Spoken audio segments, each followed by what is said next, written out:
자, 오늘 누가복음 10장 말씀을 보시도록 하겠습니다. 누가복음 10장 38절부터 42절까지 교독을 하도록 하겠습니다. 누가복음 10장 38절로 42절까지 말씀을 교독합니다. 그들이 길 갈 때 예수께서 한 마을에 들어가심에 마르다라 이름하는 한 여자가 자기 집으로 영접하더라.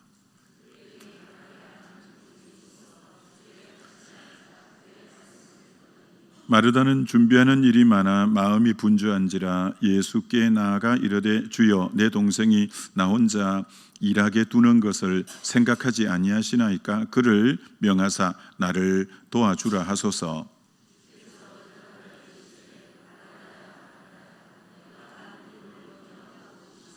같이 읽겠습니다. 몇 가지만 하든지 혹은 한 가지만이라도 족하니라.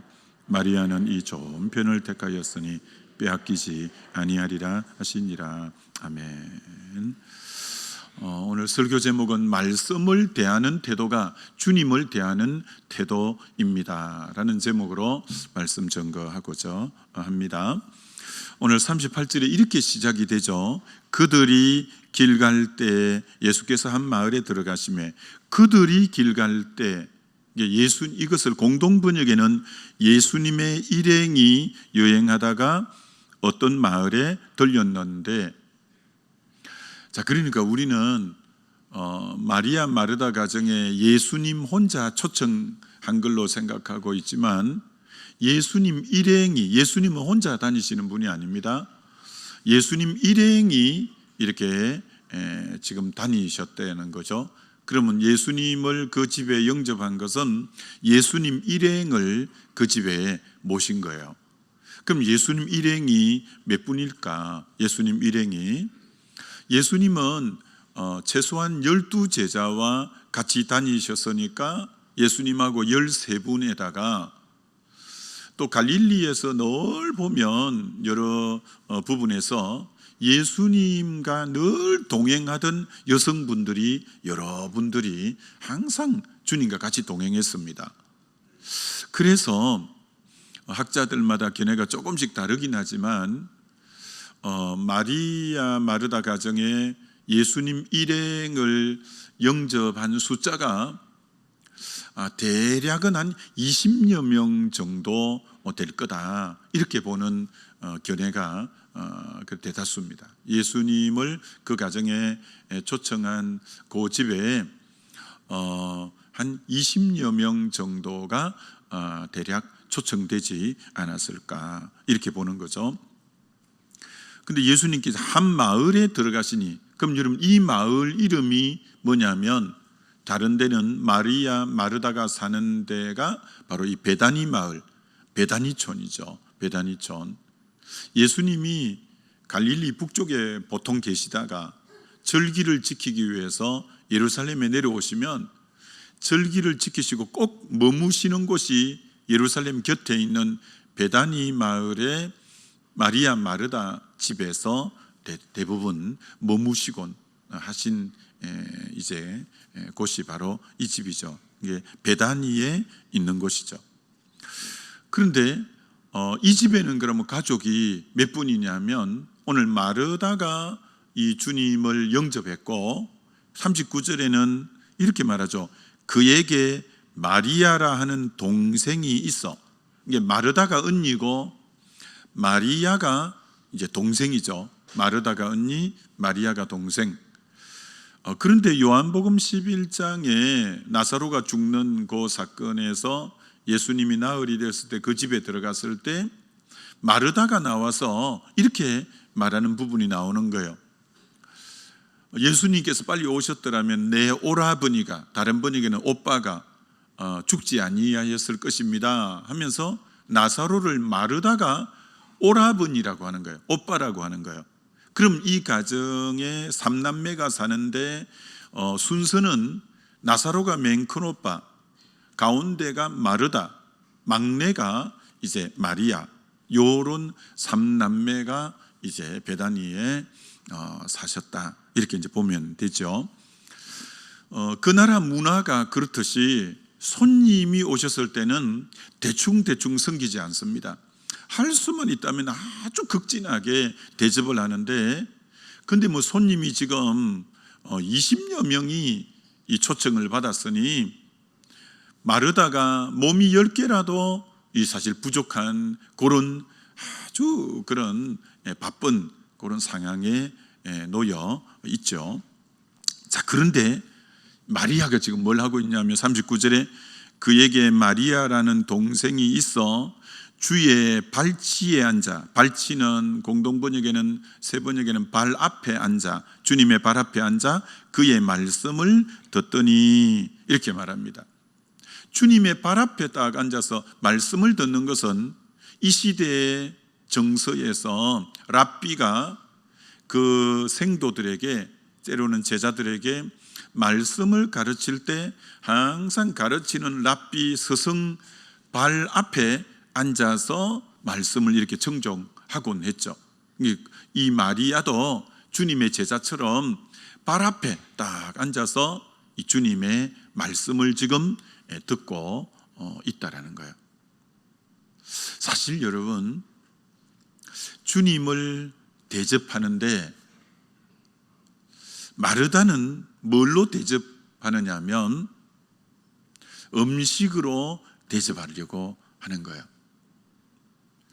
마리아는 주님이 집에 오셨을 때 무엇으로 대접을 하느냐 하면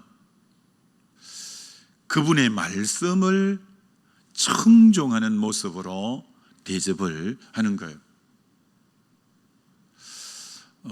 신방을 가면 마르다 같은 분이 있고 마리아 같은 분이, 이게 어느 게 나쁘고 좋고는 아니에요. 어떤 분은 이제 목사님이 우리 가정에 하나님의 말씀을 전하기 위해 오셨다. 그래서 가족 전체가 어떻게 오늘 우리 가정에 선포될 말씀이 뭔가, 모두가 말씀의 귀를 기울이고 어떻게 하면 오늘 이 말씀이 우리 가정에 어떤 말씀을 주실까.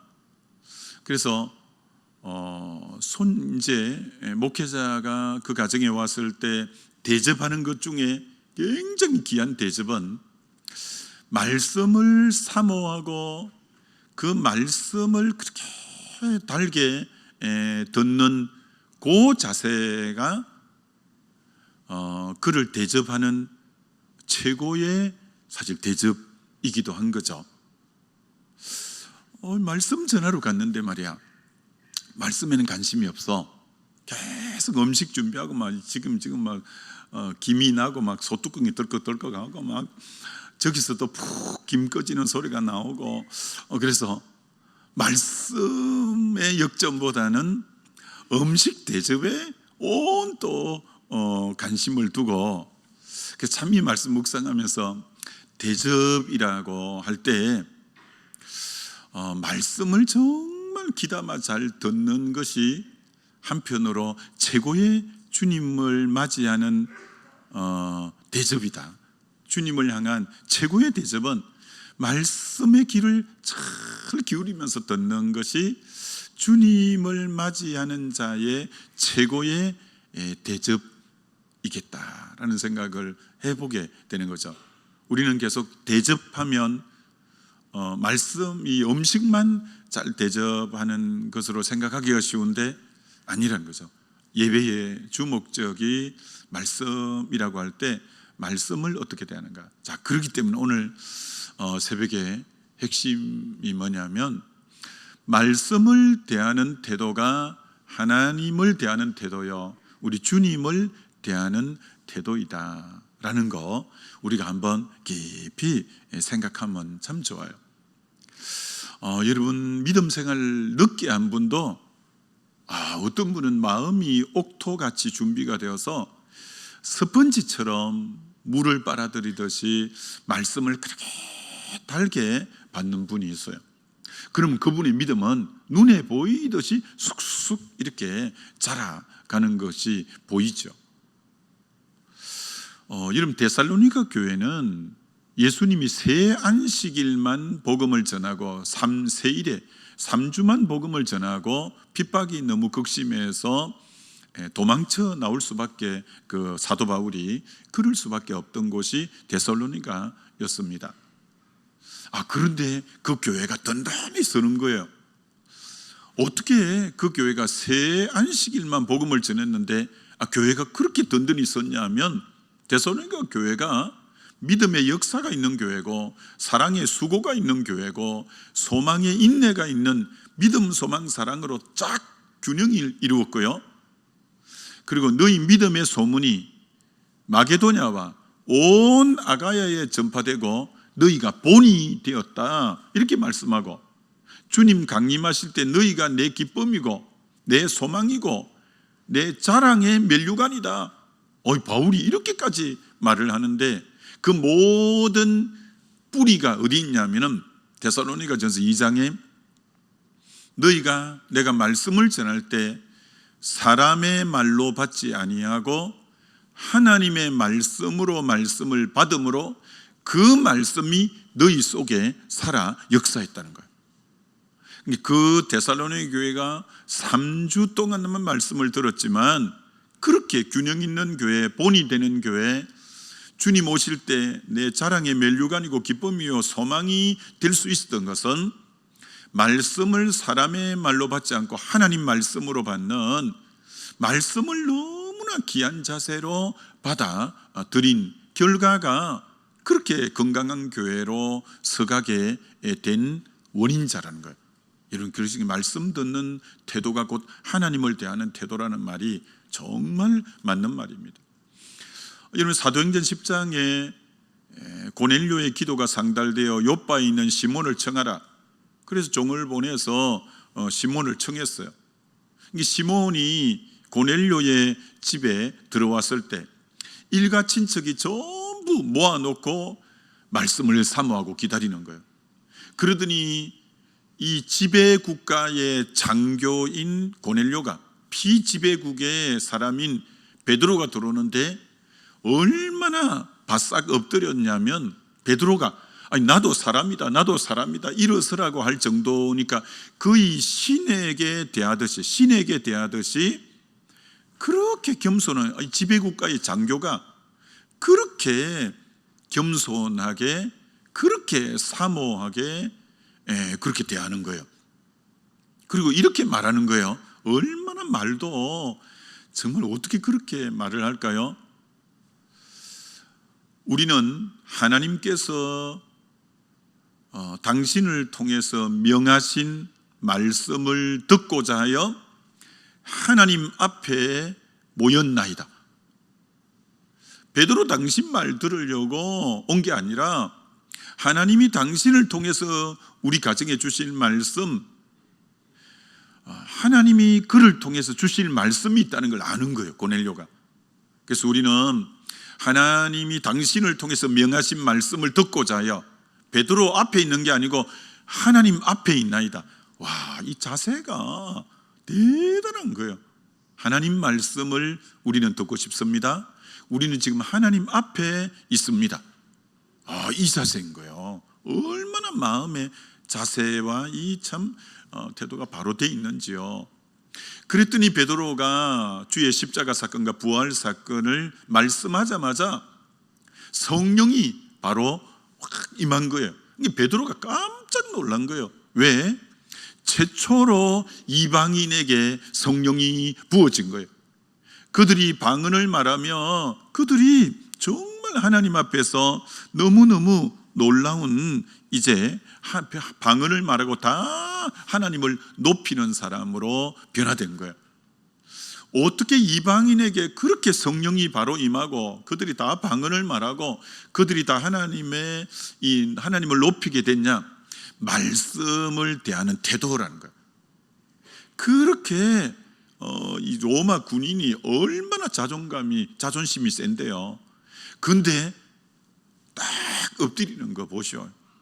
그리고 하나님이 명하신 음성을 듣고 싶습니다. 우리는 하나님 앞에 있습니다. 이런 자세로 있으니까 정말 하나님이 폭포수같이 은혜를 부어주시는, 그래서 올 한해 여러분, 올 한해 말씀을 대하는 태도가 곧 하나님을 대하는 태도라는 이 자세로 여러분이 예배자로 서는 게 굉장히 참 중요하다라고 할 수가 있겠죠.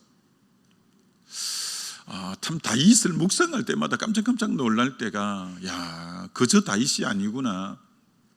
여러분, 다윗이 시편 19편을 쓰는데 말씀에 대한 이해도가 정말 깜짝 놀랍니다. 여호와의 율법은 완전하여 영혼을 소성시킨다는 거예요. 하나님 말씀이 영혼을 다 소성케 만든다는 거예요. 여호와의 말씀이 확실해서 우둔한 자로 지혜롭게 다 만든다는 거예요. 말씀이 우둔한 사람이 아주 지혜롭게 만드는 게 하나님 말씀이라는 거예요. 하나님의 말씀이 마음을 기쁘게 한다는 거예요. 하나님의 말씀이 눈을 밝게 한다는 거예요.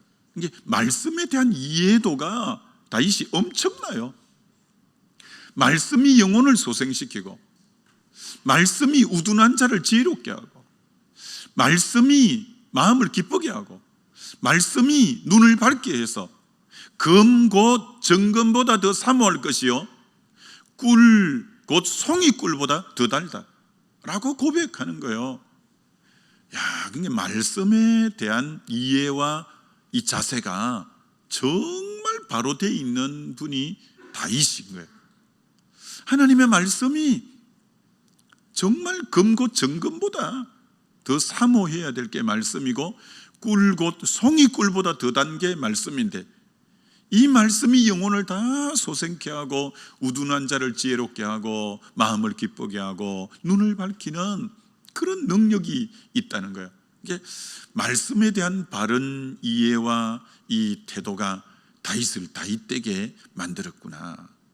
욥이 여러분 그 극심한 고난을 어떻게 통과하냐? 욥기 23장에 내가 정한 음식보다도 주의 말씀을 더 귀히 여긴다고 욥기 23장에 그렇게 말하잖아요. 말씀을, 여러분 음식은 정말 필수적인 건데 안 먹으면 못 사는 건데 그 말씀보다도 하나님의 말씀을, 음식보다도 말씀을 더 귀히 여긴다는 거예요. 더 귀히 여긴다는 거예요. 욥이 고난을 이겨내는 거예요. 말씀이 딱 밑바탕이 되니까 고난을 이겨내는 거예요. 이 말씀에 대한 이 태도, 이 자세가 다 믿음의 사람들에게는 반듯한 거예요.